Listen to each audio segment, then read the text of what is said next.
This is a story of who we were,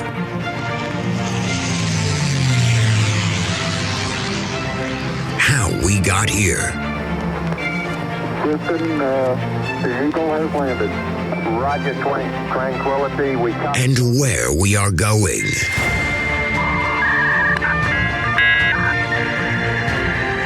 You've got mail. So join us as we take history off the page.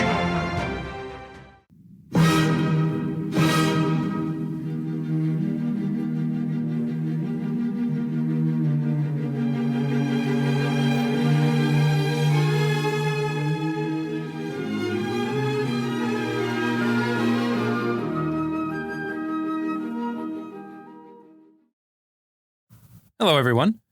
We start today's episode with a selection from Ludwig van Beethoven's Symphony No. 3, also known as Eroica or the Heroic Symphony. He wrote it between 1803 and 1804. And we start our episode today with this symphony, not for the piece of music itself, although it was historically important. It actually sort of broke ground moving towards romantic music. But we start with it because it actually was originally titled Bonaparte, named after the famous French general.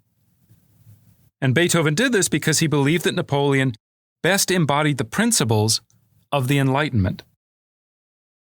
Now, when we think about Napoleon, usually from the German context, Napoleon is usually thought of as being kind of the boogeyman. Napoleon is the bad guy. Napoleon is the devil. Right? Napoleon is the Hitler, if you will, before there was Hitler.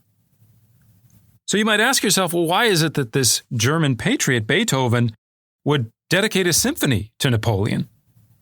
And the answer is because in 1799, before the Napoleonic Wars had really started, many Germans, many supporters of the Enlightenment, thought of Napoleon not as a tyrant, but as a hero, as a man who actually brought an end to the French Revolution. If you remember our last episode, we talked about the chaos and the violence that was unleashed by the French Revolution. In 1799, and about 1800, Napoleon seems to be the guy that can end the revolution, but without taking us back to the way that things had been before. And so Bonaparte is again, very popular. Beethoven wants to honor him. He says, this is this great man. I'm going to write a symphony for him. But of course, the symphony is not titled Bonaparte. If you try to find it on Spotify or iTunes or something like that, you won't find it under Bonaparte. Because Beethoven kind of had a break with Napoleon. In 1804, among other things, Napoleon ended the First French Republic. He declared himself emperor. He actually had a big ceremony in Notre Dame, and he takes the crown and he crowns himself. So he's not even taking it from the Pope, right? He's into merit. He's in the idea of social rising. And so he takes this crown and he puts it on his own head. Later on, he'll actually bring back nobility. He calls it kind of nobility of merit, but it's still nobility. And so, beset with rage, Beethoven takes out his penknife and he literally slashes Bonaparte's name out of the symphony's title page. There were no erasers back then, so you couldn't just erase it. So we actually still have this title page. And you can see where he took his penknife out and literally just kind of cut Napoleon out of the story. The story of the Eroica Symphony illustrates the broader story about Napoleon Bonaparte. He's a man who is viewed both as a hero and a tyrant, as both a savior and the devil. And it really depends on the eye of the beholder. If you go to France today, if you go to a country like Poland, Napoleon is still seen as a virtuous person, as a hero, as a national role model. And this relates to the way that he embodies the principles of the Enlightenment, that he translates the abstract values of the Enlightenment into legal and political realities. All these people going around screaming liberty, equality, fraternity. Now, those values are nice, but what do they mean in practice? During the height of the French Revolution, in practice, they meant blood. But Napoleon finds a way to end this, to restore order without turning back the clock necessarily. And so for a lot of people, he's kind of like the bringer of a new dawn. He's a man that awakens nationalist feelings, who achieves national glory, and who, again, consolidates the good side of the French Revolution and translates it into reality. Now, for other people, Napoleon is the opposite. Napoleon is the boogeyman, right? He's the nightmare that you tell your children about. For other people, though, and especially Germans, Napoleon, as I said, he becomes the boogeyman. He's the nightmare that you scare your children with. It's not just that the French Revolution unlocks all this kind of violence and uncontrolled blood flowing on the streets, but it's the idea then that Napoleon consolidates all of that into power and uses that power to conquer others. Napoleon becomes the first modern dictator. He becomes not the bringer of freedom to Europe, but the man who takes it away. Right? One of the hardest kind of conundrums for politicians to solve or political strategic thinkers is how do we bring our values, especially the value of liberty, to other people? One can think about the American invasion of Iraq in 2003. One of the ideas was we're going there to kind of bring democracy to the Middle East. But if you're instituting that at the point of a bayonet or at the point of a gun, well, that becomes complicated because those people didn't choose democracy. And so what are some of the consequences that flow from that? So outside of France, there are quite a few Europeans, like Ludwig von Beethoven, who saw Napoleon as a kind of modern-day Julius Caesar. He's the guy that kills the republic, that kills democracy. If you want a kind of modern example, think about the Emperor Palpatine from Star Wars, right? He's supposed to be up there defending the galaxy, and yet what he's really doing is concentrating all that power in his own hands. Now, the reality is that Napoleon is both of these things. He is a man that consolidates the revolution, and we'll talk about some of the things that he did that actually, again, translate those revolutionary principles into reality, that save the virtue of the French Revolution and stabilize them. But he is also a dictator. He is also a man who quelches freedom, including in France itself. So let's start by exploring how Napoleon represented the good side of the revolution or the heroic side of the revolution. And in fact, Napoleon's whole career kind of backs this up. He embodies, in many ways, the spirit of the Enlightenment. And one of the ways he does this is through the idea of social mobility. And if you think about history's great conquerors before about Napoleon's time, before about 1800, the modern era, many of them are nobles. Many of them are kings. Right? We've talked in this course already about Louis XIV. We could talk further back about Charlemagne. Could talk about Roman emperors, many of which come from noble families. Napoleon is not a guy who is born into wealth or born into status. Napoleon is a guy who comes from a small island called Corsica, which is off the southeastern coast of France. And Corsica is a very interesting place. It's not really even French, right? It is today. But at the time, around the time of Napoleon's birth, it was actually kind of more culturally speaking Italian. In fact, Napoleon originally did not call himself Bonaparte. He had an Italian spelling to it, Buonaparte, or Buonaparte. Napoleon's family was kind of middle class. They had some lesser noble connections. His father was a lawyer. But they were actually kind of more pro-Corsican than they were pro-French. When Napoleon is an adolescent, he actually rails against the French, flirts with the idea of joining a movement that is anti-French. Corsica, for those of you that aren't familiar with French geography, is really on the outskirts of French society. There's not a lot of communication. There's not a lot of movement between that isle and the mainland. Right? If you want to be in the center of French society, you need to be in Paris. Maybe you could be in Lyon, maybe Marseille.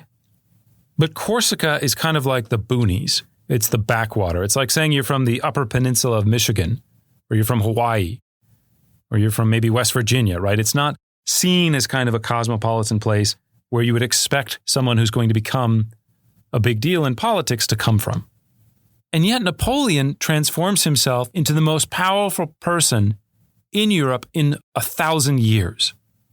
He is the most powerful person since Charlemagne, around the year 800, which is kind of an interesting comparison because one of the things Napoleon does is he puts the final stake in the life of the Holy Roman Empire, and that was started under Charlemagne. So how does he do it? How does he move and rise socially? Well, the answer, of course, is going to be merit. Napoleon is very fortunate. His father has some connections, even though he has connections to the lesser noble family. So Napoleon is able to go to a military training academy. He gets a military education. Later on, he goes to the main French École Militaire in 1784. And one of the things that Napoleon was really good at was mathematics. And so if you're good at mathematics, they throw you in the artillery. So artillery involves a lot of mathematics to make sure you're firing at the right angles. Now, Napoleon is not just a military guy. He's the type of person that's really involved in lots of different things. He loves to read. He loves to think. And perhaps one of the things that might surprise you most is that Napoleon also likes to write. There's this kind of parallel track where Napoleon becomes a writer and writes things like romances. He actually wrote romances. He wrote political tracts, but in the form of kind of fictional stories. He wrote thousands and thousands of letters across his time in politics and even before that. And many of these letters have actually survived. So we see he's like a prolific writer and just is generally someone that's very involved in the world around him. Now, after Napoleon finished his work at the École Militaire, he graduates, he's assigned into an army unit, and he's kind of bored. There's not a lot going on before 1789, before the French Revolution breaks out. When the revolution does come, he writes a pro-Jacobin pamphlet called Le Souper de Beaucaire in 1793. And it's basically just the story of these guys meeting in an inn, and so they start talking politics with the local Jacobin guy. And the Jacobin guy convinces them all that the Jacobins are right, that the revolution is the way to go, that the monarchy was corrupt, and he kind of wins them over. So Napoleon is seen by the Jacobins as someone who's loyal. And this is a period when the army itself was dominated by monarchists, by nobles. And so it's kind of going through this period of transition, right? And so the question of which generals can we trust? Which generals are loyal? This is a really important question. Well, Napoleon gets seen as someone who is trustworthy. And so he's appointed to be the artillery commander of this assault on a town called Toulon in the southern part of France. Toulon had basically been a bastion of anti-Jacobin spirit. At one point, they actually rise up in rebellion against the Jacobins. And then they say, okay, we've got control of the town. Clearly, we're not strong enough to take on the French ourselves. Let's invite the British to come in. And so the British Navy is there. These anti-Jacobin rebels are there. And taking the city seems like it's going to be a pretty tough thing to do. But Napoleon is smart. He's brilliant. Obviously becomes very accomplished militarily speaking. He comes up with a plan to use the artillery to seize this piece of high ground, where once they have the high ground, they control access to the city, they can fire down at the British ships. And so once they take that fort, basically the British pull out, the town surrenders, and it becomes a big French victory. The results of this campaign are so impressive. His political connections develop not through patronage, not through the idea of birth or marriage alliances, but just through the fact that he did something that at the age of 24, Napoleon becomes a general. Can you imagine that? Those of you that are 24 or older, what were you doing at 24? Were you named a general? Probably not, right? That seems like something that should be more of a senior position. Now, luck plays a role in Napoleon's rise as well. We're going to make a long story kind of short. As you all know from the previous episode, in 1794, the Jacobins are overthrown. And so Napoleon's connections that had kind of worked so well that he had developed, all of a sudden become liabilities. He actually gets thrown in jail briefly, but he kind of says, you know what, I'm not really in this for the politics. I'm in it for France. I'm in it for the revolution.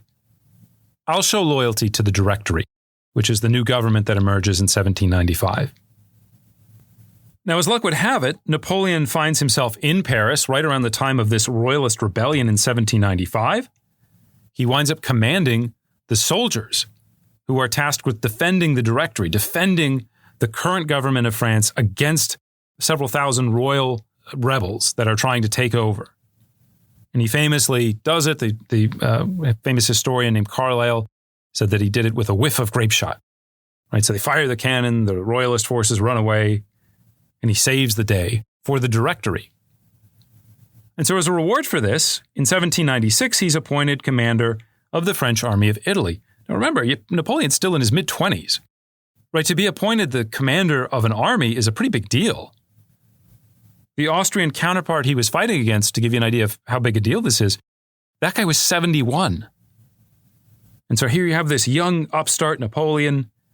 And so they give him the French army of Italy in 1796. Now, part of the reason they gave it to him was that they wanted to honor him. But part of it, too, was that they thought of the French army of Italy as kind of the secondary army. It's kind of the distraction. Right? The French at this point are fighting against the Austrians. And there's kind of two ways to attack Austria.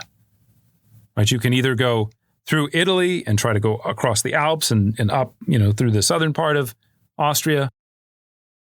Or you can just invade through the Rhine and go through central Germany, where you have the Austrian Empire, you have the Holy Roman Empire, you have the Allied states to Austria there, Allied German states.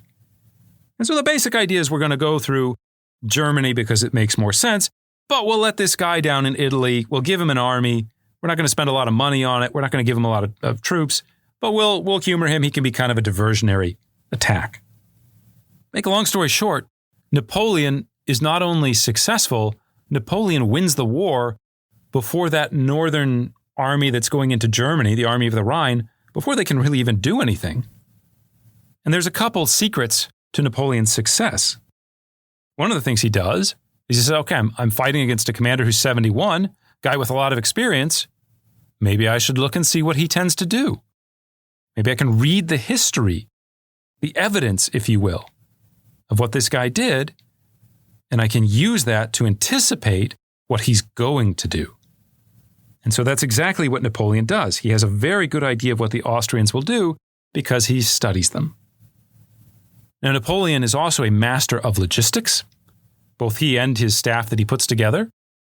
When he shows up in Italy, the forces are not very well equipped. They don't have a lot of money. They don't have boots. And Napoleon starts this furious writing campaign. Got to get resources from the mainland. Got to get resources from local people. The quartermaster who had been there was not very effective, fires that guy, says, we got to bring in somebody else, bring in somebody who's capable. Start organizing your military based upon merit. Again and again, I'm using this word merit because it's such a big deal. It seems obvious to us today, right? Obviously, you want to put people in positions of power who've earned it, who've shown that they're capable of doing great things there. But in 1800, or 1797 to be specific, this is still very new. This is still very kind of radical. Another thing Napoleon does that gives him an advantage is that he plays upon the nationalism of his troops. He is not just a general who has been placed there by a position of birth, by his sort of caste standing, by his connections. He gives speeches to his troops and he says, we're here fighting for France. We're here to defend the revolution. I'm here to protect you. And he inspires his soldiers. Their morale is much stronger. Think about it. Would you fight for your country? If the country was threatened, would you be willing to sacrifice for it? Well, clearly a lot of people do because that's one of the biggest ways that they recruit people into the military. But you talk about honor. You talk about duty. You talk about sacrifice for others. Now, the Austrians, on the other hand, the traditional military units, they're there fighting because they're soldiers. In some cases, they're conscripts. It's a vocation. But if it's a vocation, your goal is to make money. Your goal is to survive. Your goal is not to die on behalf of others. If you get into a situation where you think you're going to lose, you think you might die, well, then get out of there. And that's essentially what happens, right? Napoleon inspires his forces to fight. They have more élan. E-L-A-N is the military term for it, a more esprit de corps, right? A spirit of corps, a sort of camaraderie. The last secret to Napoleon's success is a fairly important one, which is that he is a master of speed. The French army is so into the idea of mobility, of speed, of striking like lightning, that during the warm summer months, they don't even sleep in tents. You could put up a tent, you got to take down the tent that slows everybody down. Just sleep out under the stars. Wake up early, get ready to go, boom, you're there. And so Napoleon uses all of these tactics to varying degrees to rout the Austrian forces and their allies in this initial campaign in 1796-1797 in Italy. The Piedmontese, who were the Austrians' allies, are knocked out of the war in just a couple weeks. Napoleon brilliantly at one point, he kind of inserts himself between the Piedmontese and the Austrians and makes the Piedmontese decide, are we going to stay with the Austrians and reinforce them? Or are we going to defend our capital of Turin? And the answer is, well, we better defend our capital. We don't know how much we can trust these Austrians. Eventually, by the fall of 1797, Napoleon's forces are within 100 miles of Vienna. They've actually brought down the main commanders of the army that was in Germany that was going to try to fight the French up there. It's become a kind of emergency situation. And in 1797, the Austrians signed the Treaty of Campo Formio. This is a humiliating treaty that surrenders to France the Netherlands, most of northern Italy, and it secretly agrees to let the French extend their borders to the Rhine. Now, the Austrians also get the right to kind of take over Venice, and Napoleon sort of helps out with that. But this is jaw-dropping. This is unbelievable to have won these concessions. And it's not just that Napoleon wins the war, he wins the peace as well. Napoleon is the one who is negotiating this peace treaty with the Austrians. He's not waiting for orders from Paris. He's not letting the situation kind of tell him what to do. He becomes a kind of master of his own destiny. And in the eyes of the people of France, he becomes a national hero. Now, the last part of the story of Napoleon's rise and how he comes to embody the values of the Enlightenment and saves the revolution is essentially that. He's the one that rescues the revolution. We mentioned in our previous podcast that we had gone through all these kind of convulsions, especially after they kill the king and you can't have a constitutional monarchy anymore. So we're going to have a republic. We can't have a republic because we need to create order. We have the Committee of Public Safety. That turns into a dictatorship under Robespierre. But they overthrow Robespierre. They get rid of him. They say, okay, we're going to have a directory. Nobody's really happy with the directory either. By the time we get to the late 1790s, the directory starts to realize, this Napoleon guy is actually becoming kind of a problem. So they ship him down to Egypt, and he basically gets stuck there because the British Navy sinks the French Navy. And so for a couple of years, Napoleon is just basically there. There's this story that Napoleon's troops basically used the Sphinx for targeting practice. It's not clear if that's actually something that took place, maybe more of a historical myth or legend. But as things get worse and worse, there are a number of people involved in French politics, and they say, okay, we can use the popularity of this Napoleon guy. We'll bring him back to France. We'll hoist him up and say, he's here to save the revolution.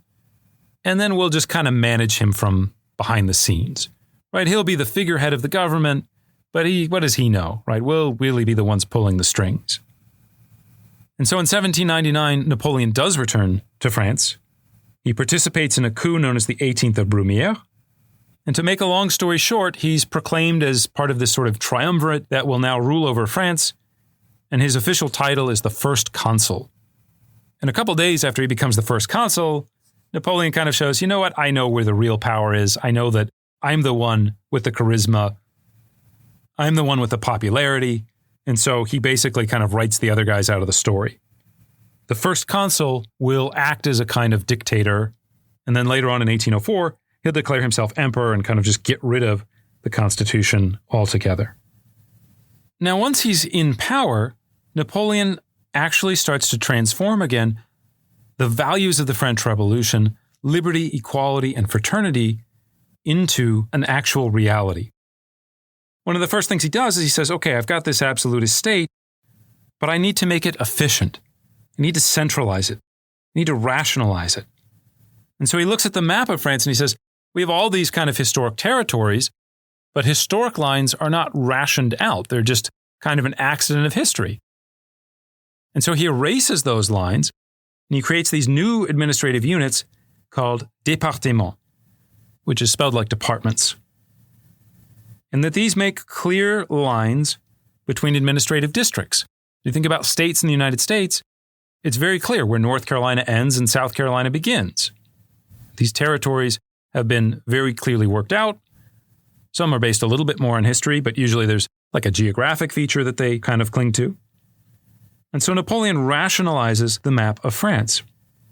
Another thing he does, which makes a lot of sense to the modern mind, is that he ends the practice of selling offices. One of the things that they did back before the French Revolution is they sold public office. If you want to be the tax collector, great. Pay a lump sum to the state, and now you have the power to collect taxes on your own. Collect whatever taxes you want. Collect as many taxes as you want. Right? So obviously, selling off public power is a very bad idea because then people will use it for private purposes. Napoleon ends this. He says, look, we're all in this together for France. The French state represents France. Why would we do that? He abolishes the rights and privileges that were associated with noble title. Now, some of these had been kind of destroyed during the very beginning of the French Revolution, but he completes the process and he puts it into law. Napoleon also helps build consciousness of being French. Remember, we talked about in a previous podcast episode the way that states usually play a role in breaking down those barriers between localities. Right? States play a part in integrating their populations geographically with each other. Napoleon begins this process through the policy of conscription. He requires all men between the ages of 20 and 25 to serve at least 4 years in the military. Although, as in the United States until at least the Civil War, there were exceptions that could be made. If you were married, you didn't have to go. If you managed to buy a substitute, if you said to the government, look, I've got this other guy over here, he's going to go in my place. Then they said, okay, that's fine. We don't really care who goes, just as long as we have a soldier. So between 1800 and 1814, over 2 million Frenchmen enter military service in this manner. 2 million men from all over parts of France. Now think about what the effects of this conscription could be. You have people from the north, from the south, from the east, from the west, from the central part, from all of those little localities, and you pull them together and you put them into a unit and you jumble them around and you put them under fire and go through drills and training and all that stuff. Now all of a sudden they are having experiences beyond just their local identity or their local territory. They're having experiences that force them to think about who is us and who is them. And part of the story of who the us is it's the guys that are in the foxhole with me. It's the guys that are under fire with me. It's the guys that are from all these different places. And the one thing that unites us is our Frenchness. And so these soldiers begin to develop a national consciousness. It's sort of the very beginning of this phenomenon. You're pulling people from all over the different parts of France, from all the different backgrounds. You're putting them through this experience, and they come out thinking of themselves as Frenchmen. Another thing that Napoleon does that's really kind of brilliant is he's very good at creating alliances and creating kind of peace, if you will, between warring factions. One of the main dividing points in French society that's exacerbated by the revolution is the relationship between the Catholic Church and those people who are pro-Enlightenment. Enlightenment thinkers tend to not like the church. They see it as a harbinger of superstition, as a bastion of kind of these irrational thoughts and irrational beliefs. And so they try to drive the church out of public life. And in particular, the role that the Catholic Church played in education in France, especially before the Revolution, Enlightenment thinkers thought that was really problematic. And so when the French Revolution really gets going, as it radicalizes, it becomes increasingly hostile and violent towards the Catholic Church. It takes land from the churches, from the monasteries.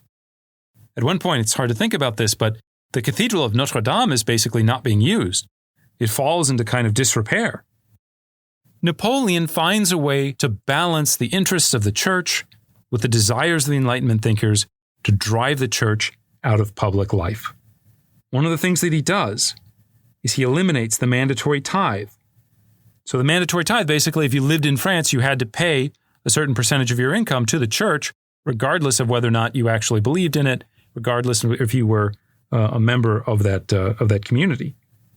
Napoleon dissolves religious orders like the Jesuits, who are seen as kind of an international fifth column. Their real loyalty is to Rome. He confiscates a decent amount of church property and sells off those properties to raise revenue for his wars. He institutes religious freedom. One of the most important kind of signs of achieving the ideas of the Enlightenment is that Jews are given civil rights. Now, Napoleon does all of this, but at the same time, he reaches out to the Pope in Rome, who had been briefly deposed, and he says, look, we like the church. We think the church should have a role in French society. We want to end this kind of war. Let's do a deal. You agree to support me, and I'll agree to support the kind of return of church life, right? A return to normalcy. We're going to bring priests back out of the shadows. We're not going to let them be killed anymore. We're going to stop the violence against the church. And so he pioneers a way for the two sides to get along, which is really kind of amazing if you think about it. Now, in the beginning of our podcast, we talked about this idea that Napoleon was very much an embodiment of the idea of merit. Napoleon also encourages this within the French state. One of the things that he does is he invents a new type of high school called a lycée, Lycee. And these lycées have a standardized curriculum. These lycées are not there to teach you the Lord's Prayer or teach you about local agriculture. They prepare you for bureaucratic service to the state.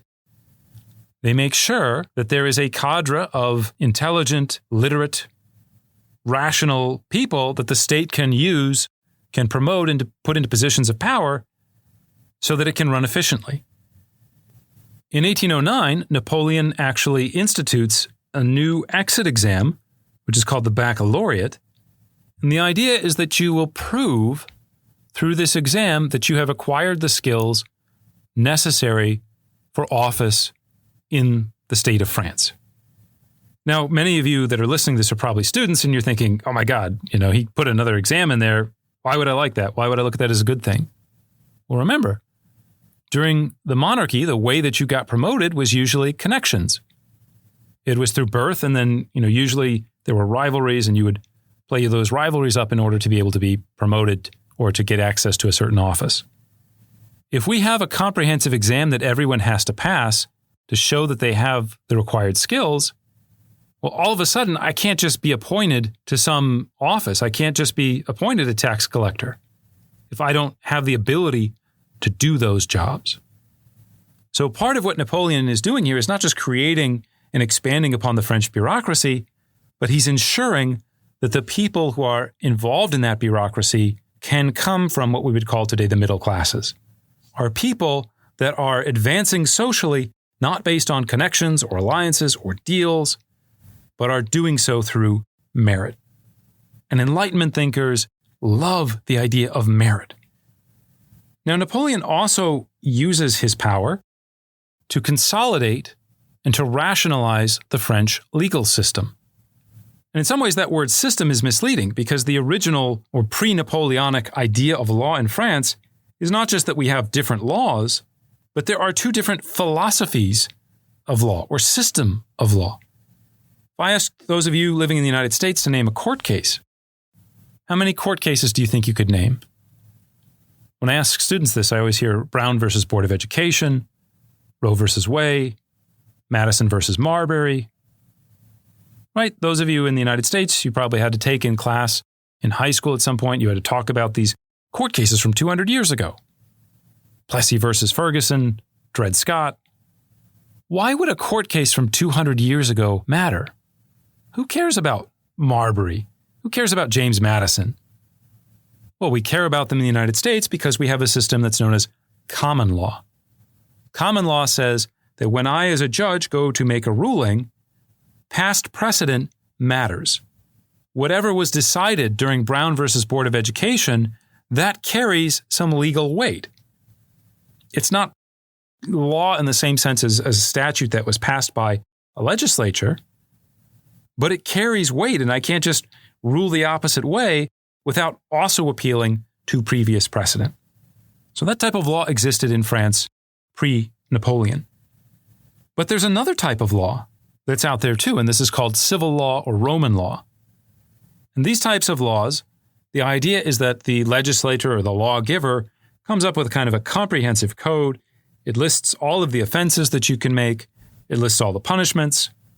And so the judge is less sitting there trying to think about law and how he might express law or she might express law, but is more acting like a kind of bureaucrat trying to say, okay, I've got these punishments. Which category does this fit into? Right? The common law system, the American law system, it's kind of like a contest. You've got the prosecutor, you've got the defense attorney, and the judge is really supposed to be more like an umpire. In the continental system, in the civil or Roman model, the judge is more like an inquisitor. The judge is more trying to figure out what happened as opposed to waiting for the prosecutor to present a case, a version of what happened, and then letting the defendant react against it. So the French legal system in the 18th century is a giant mess. Napoleon comes in and he says, I'm an Enlightenment guy. I love the idea of rationalization. This is a mess. What we need is a single code. We need to write down, categorize, systematize, rationalize all of these laws so that everybody knows what they are and they are standardized throughout France. They start working on this problem about 1800, a little bit after Napoleon kind of comes to power. And 4 years later, and 2,281 articles later, they finish it. Now, this code is not just a harmonization of laws, but it also established some very important legal precedents that an Enlightenment thinker would look at and say, this is pretty good. This is helping us transform liberty, equality, and fraternity into real, tangible things. The code guarantees the equality of all Frenchmen before the law. It promises freedom from arbitrary arrest and prevents laws from being applied retroactively. Another important thing is it allows adult men to pursue any profession that they desire.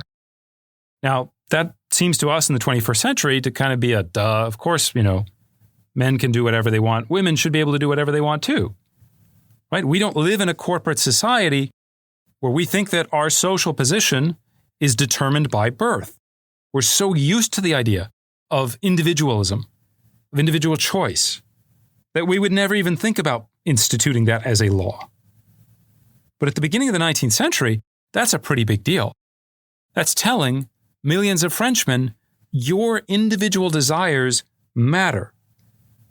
Another thing the code does is it establishes firm marriage contracts, and it outlaws something called primogeniture. Primogeniture is the idea that the first son inherits everything, which if you're the first son, that's great, right? We love primogeniture. If you're not the first son, well, then it kind of sucks, right? If your father is incredibly wealthy, has a lot of land, and you're the third or fourth son, well, now you're cut out from everything. So what's going to happen to you? So there's a lot of reasons to like this Code Napoleon and to look at it, again, as a symbol of the Enlightenment being realized. Now, there are some downsides to it that at least modern viewers would say, wait a minute. One of the things is that it's very, very patriarchal. The father, under Napoleonic law, has so much power that he can actually veto his own children's marriages. And he can actually send you to jail. So if you're 16 at home, you're listening, and you don't get along with your parents, you say, Dad, I'm not doing that. Under Napoleonic law, Dad could say, well, I'm calling the police. You're going to spend the night in the slammer, son. Can you imagine what that would be like? Can you imagine living in that type of society? Gets even better or worse, depending on your perspective. Article 213 of the Code Napoleon stipulated that, quote, the woman owes obedience to her husband, end quote. Think about that for a moment. That's not a sort of cultural value. That's not, well, in our society, women should be doing this or that or shouldn't be. That's a law. Legally speaking, women would owe obedience to their husbands. Women are unable to sign legal contracts. If you're a woman and you negotiate some kind of contract in Napoleonic France, it doesn't matter. Your signature is worthless. Unless your husband signs below it and says, okay, I authorize that. Last part of the Napoleonic Code that I want to talk about and just mention briefly, may be one of the most important and most controversial ones for the 19th century. And this is the idea that it guaranteed property rights. One of the debates as the French Revolution is spiraling out of control, as it's becoming increasingly more bloody, as it's becoming more of a social revolution, as opposed to just a political revolution, is how do we get to equality? Even before Karl Marx, there are people such as François-Noël Babeuf, who also goes by the pen name Gracchus, who argue that ownership of land is part of the problem. The nobility own all the land, and so basically they can use that to exploit the peasants and force the peasants to do what they want. And so wouldn't a real revolution that really overthrows feudalism, wouldn't that also involve redistribution of land? So in 1796, this guy Babeuf gets together this thing called the Conspiracy of the Equals. It's not actually very well planned out. They find out what it is, they arrest Babeuf, they kill him, they kill most of his conspirators. But basically by putting property rights in the Code Napoleon, what Napoleon is saying is, the revolution is over, right? We've reached the goal. We don't need to further radicalize, to further turn everything upside down. We're done with the revolutionary part of the revolution. And that makes a lot of people happy, right? That's a signal. Okay, the revolution is over. Good. The last thing that I want to say about Napoleon in terms of the heroic aspect is that he doesn't just do this inside of France, but as his armies cross Europe and defeat other European powers, he internationalizes the revolution. He internationalizes the transformation of Enlightenment values and principles into actual reality. When he gets to Germany and he defeats Prussia and he's already defeated Austria, he says, we're going to get rid of this 1,000-year-old Holy Roman Empire because it doesn't make sense anymore. Right? As Voltaire famously said, it's neither holy, nor Roman, nor an empire. So why is it there? We don't need a medieval legacy. We don't need your historical rights of all these princes. So he dissolves the Holy Roman Empire, and he takes the 360 various German principalities, and he consolidates them into 39 independent states. He does the same thing in Italy. He says, we got 10 Italian states. We don't really need that many. Let's consolidate them into 3. And at the beginning of his reign, he's not just building states, but he is making them into mini versions of the French Republic. In northern Italy, he builds this thing called the Cisalpine Republic, and he gives it its own national flag. It has its own national army. It guarantees freedom of religion, gets rid of the Jesuits and other international religious orders, and it secures the same inheritance rights for men as well as women. As Napoleon's armies reach Eastern Europe, he will look at the condition of Poland, which had been kind of annexed and erased from the map, and he says, okay, I'm not ready to bring Poland back yet, but we're going to create this new thing called the Duchy of Warsaw, which is going to be kind of like an independent Poland. And so Polish forces, Polish people love him. If you go to Poland today, Napoleon Bonaparte is still very much a hero because he's known as someone who supported Polish nationalism and Polish independence. Now, so far we've been talking about positive things that Napoleon did. Let's talk a little bit about why people hate him and why some people would argue that he's kind of the devil. One of the things that he does, of course, is that in the name of bringing the revolution to an end and of kind of ending all the chaos that had been going on, is that the system of government he sets up is not really what we would call democratic today. There's an element of democracy to it. Basically, there was universal male suffrage, but you didn't actually vote for your representatives. You voted to create a list, and then the government could pull people off of that list and make those people its administrators. Those people then in turn voted on a further list, and then there was this body called the Senate, and they could select members of 2 other bodies called the Tribunate and the Legislative Body. And these two bodies debate laws, they vote on laws, but the one thing they don't do is actually create the laws. The laws in the Napoleonic Republic are created by the first consul, aka Napoleon. Now, when he comes up with this idea for the system, Napoleon says, okay, let's confirm this, right? This is a republic. The people have a voice. Let's put it to a plebiscite. Let's see what the people think. But this plebiscite is not a free and fair election. Napoleon is not interested in really hearing the voice of the people. And the final results bear that out. Over 3 million Frenchmen vote in favor of this new constitution. 1,562 brave souls voted against it. Now, you could probably ask just about any question in a poll, and to get 3 million people in favor of it and 1,500 against, statistically is almost impossible. So Napoleon has secret police. Napoleon is making extrajudicial threats and arrests and things like that. This is not equality. Another way that we can kind of see Napoleon violating the principles of the Enlightenment is in the area of censorship. Remember, we talked about censorship and how that was such a thing that the Enlightenment thinkers hated. They wanted this free conversation. They wanted this free discussion. In 1790, when freedom of the press is first implemented in France, there were over 335 journals in the city of Paris alone. So 335 journals. By the height of Napoleon's rule in 1811, after they had established press censorship, there are a grand total of 4 that were remaining. So 335 down to 4. And you can bet those 4 were very, very pro-Napoleon in terms of their political position. So he creates this system where we're going to kind of transform again the values of the Enlightenment into practice, but to do that, he has to secure sort of absolute power, which one could argue then violates the idea of equality and certainly the idea of liberty as well. There's another problem that we've already kind of alluded to with Napoleon, especially once you get outside of France.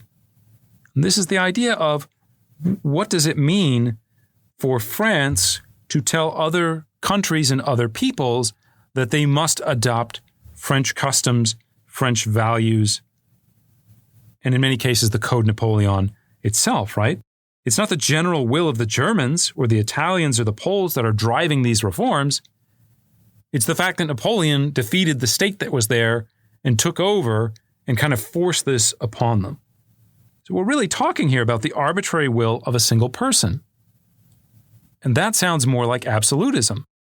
That sounds more like despotism or even like monarchy.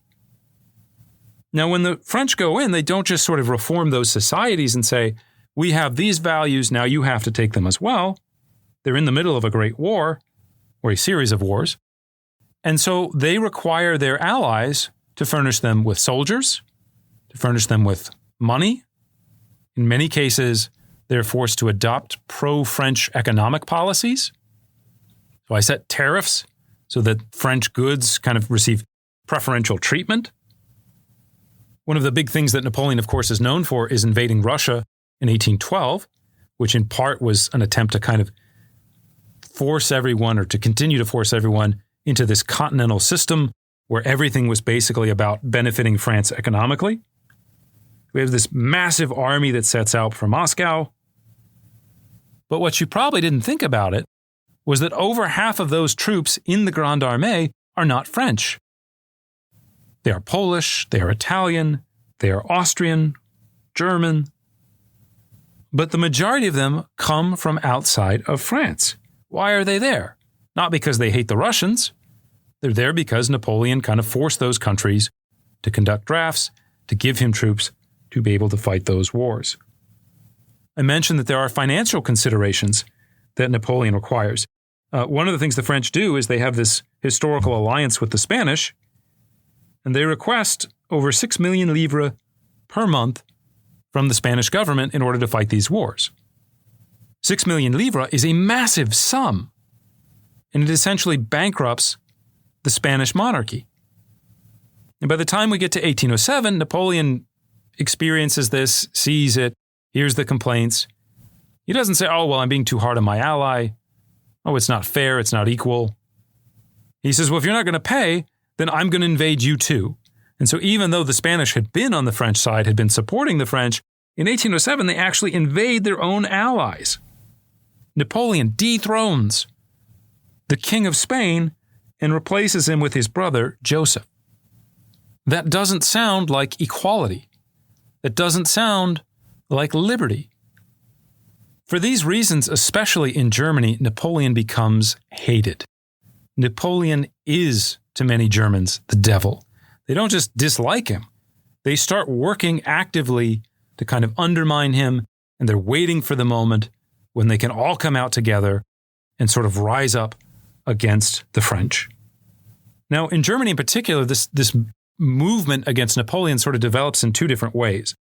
On the one hand, you have a kind of top-down, state-centered development that happens especially after the Prussian defeat at the Battle of Jena, Jena, in 1806.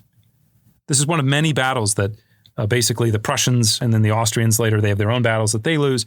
But from time to time, they each keep trying to fight against Napoleon, and they keep getting routed on the battlefield, and they suffer increasingly harsh penalties for it. But anyways, after the Battle of Jena kind of destroys Prussia as a major power, basically takes away all of their territories that were on the Rhine River, the Prussians realize, hey, we got to reform.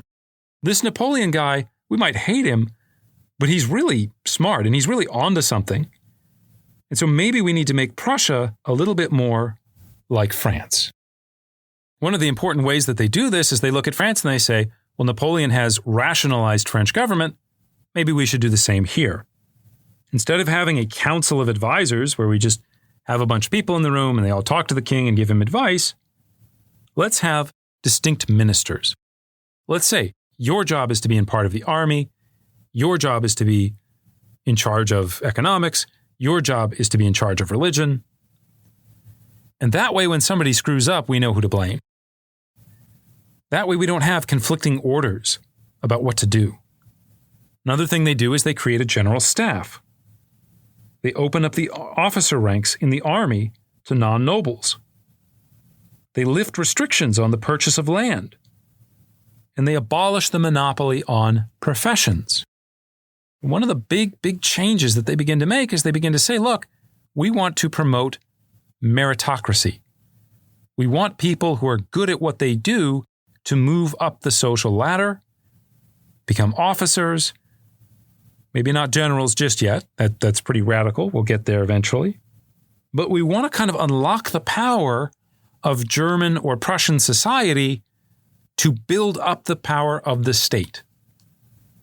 Under the leadership of a guy named Alexander von Humboldt, the Prussian university system is reformed. And they say, okay, our job is no longer just to teach people vocationally oriented information, but we want to teach people to learn and think for themselves. There is no better symbol or statement of Enlightenment belief than the idea of self-emancipation, intellectually speaking. The idea of being able to learn for yourself. And so it's not complete, right? We still have serfdom. It's modified a little bit, so there's a little bit more mobility. You still have nobility. There are still restrictions, especially religious restrictions in Prussian society. But it's beginning to change. It's beginning to become rationalized, modernized. Now, at the same time that we have this movement from above to try to shape Prussian society or even German society from above, there is also this wellspring of emotion that comes especially from students and from teachers during the tail end of the Napoleonic Wars. Basically, the people that are most interested in nationalism in this period look at what's happened to Germany and they become very angry about it. They look at the unity of the French state and the French emerging nation, and they're very jealous about it. They look at Germany and they say, look, okay, we still have, after Napoleon, 36 different states. That's way too many. What's going on here? And so they begin to agitate, and they begin to pine, and they begin to take actual actions to try to build this idea of national identity and to prepare again for the idea of war. So, this leads to the invention of something that many of you are familiar with today, which you never associated with nationalism or warfare, but that's gymnastics. Did you know that gymnastics were started by a guy named Friedrich Ludwig Jahn during the Napoleonic Wars? And the whole idea was to train to get yourself ready so that when the moment came and you could actually begin the uprising against the French oppressors, that your body would be ready for it, that your mind would be ready for it. Think about what gymnastics is. It's exercising various muscles. It's developing self-discipline. It's enduring pain and hardship in order to prepare your body to take certain actions. And that's basically what gymnastics became. It was, again, a symbol, an outlet for people, especially Germans, to begin to practice their nationalism. And you see similar efforts that develop in other countries. These sort of gymnastic associations, patriotic associations that will persist long after the Napoleonic Wars have ended. Okay, I know we've skipped over a lot of the blow-by-blow history of Napoleon, especially the wars that he fought after he established the First French Empire in 1804. Hopefully one day we can come back and have a separate podcast and explore that because there's a lot going on. It's fascinating. One of the most fascinating things that happens revolves around the idea of Haiti and this question of liberty and slavery. And so basically the French revolutionaries are very much on the Haitian side and want to emancipate them and want to end slavery.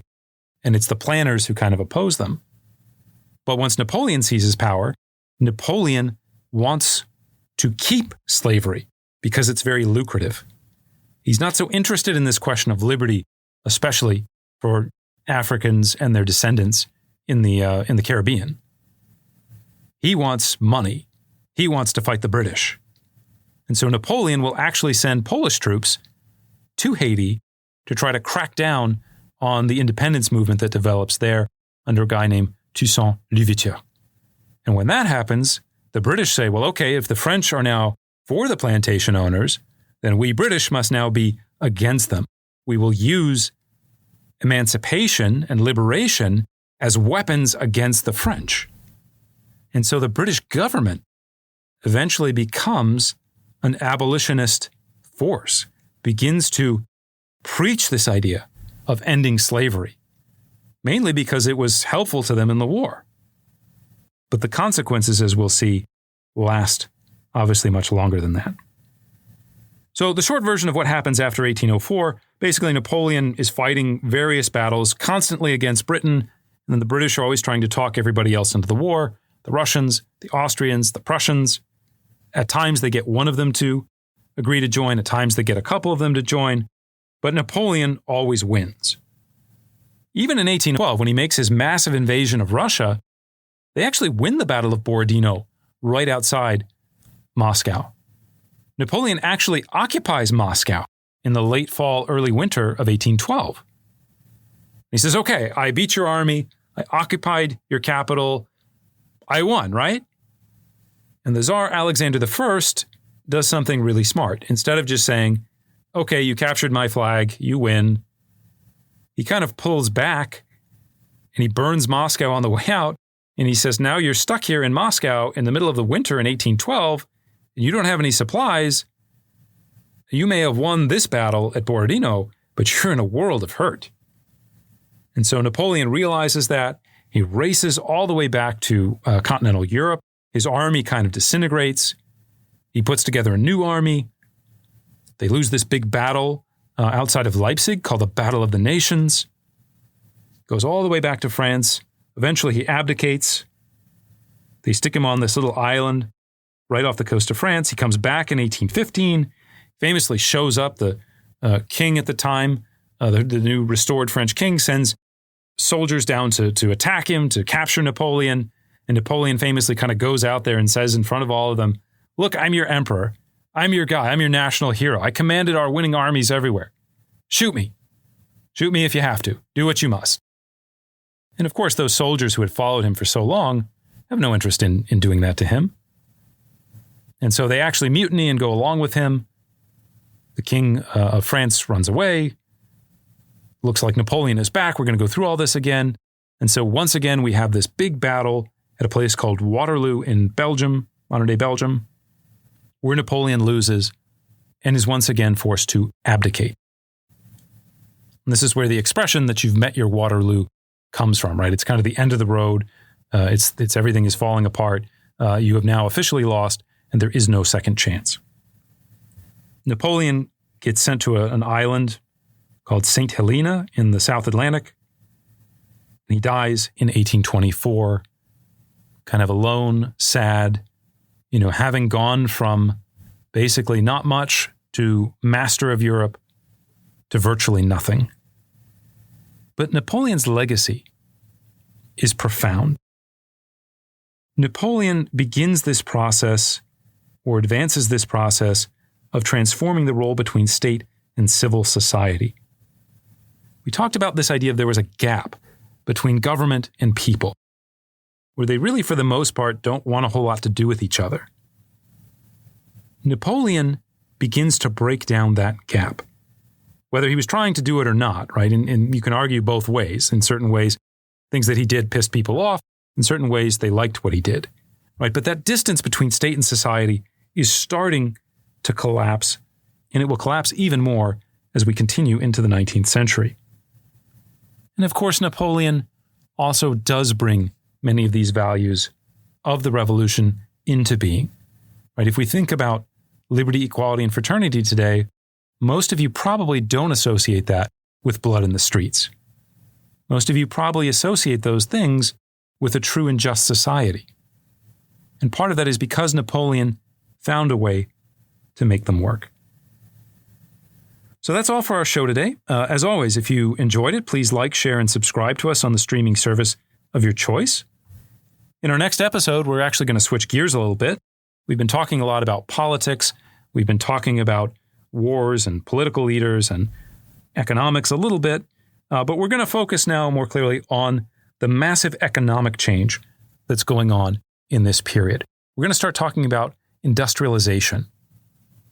Because the changes that are going on politically, socially, are also, in terms of their scale, are also occurring economically.